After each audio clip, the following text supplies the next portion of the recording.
An important part of our Olympic coverage is showcasing Spirit of China stories here in America.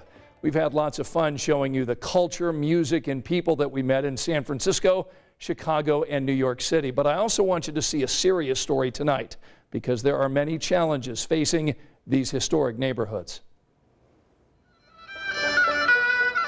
It's still quaint.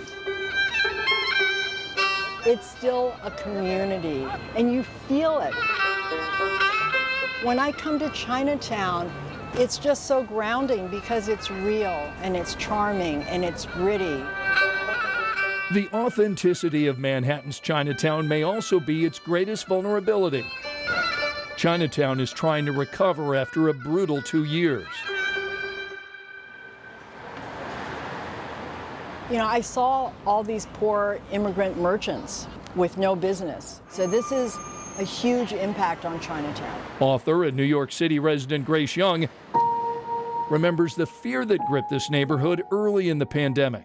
People were afraid to go to restaurants and stores and shops for fear of catching COVID, and that was because of the rhetoric of calling it the China virus. Some blamed Asian Americans for COVID, and violence surged. Chinatown residents and workers feared they would become a victim. Millions of tourists and hundreds of thousands of office workers disappeared. And since the pandemic, I'm known as the accidental Chinatown activist.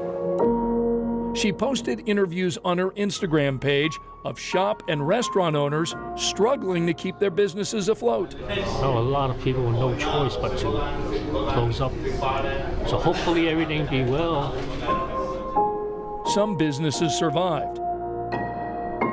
Many did not. We lost legacy businesses. And by legacy, I mean restaurants and stores that had been part of Chinatown for 40 years, 50 years.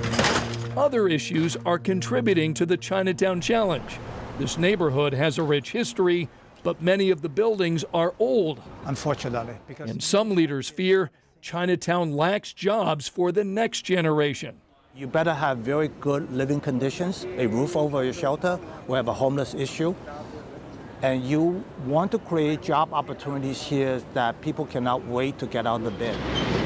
Livia is among that next generation. She's 32, but does not live in Chinatown.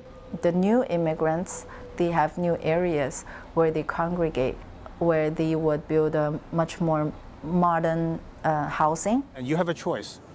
Here, you know you have 20,000 Asian Americans. There, you have 400,000. What would you choose? It's leaving many in Chinatown wondering, what will the future be like?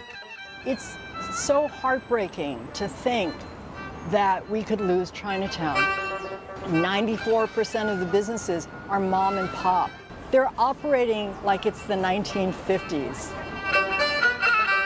There's something so wonderful to walk back in time to the way America used to be.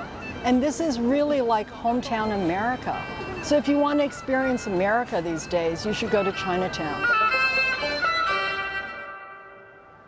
All right, so here's what we can do. The same way that we support small businesses here in central Indiana, we can do the same thing the next time we go to Chicago, New York, or San Francisco.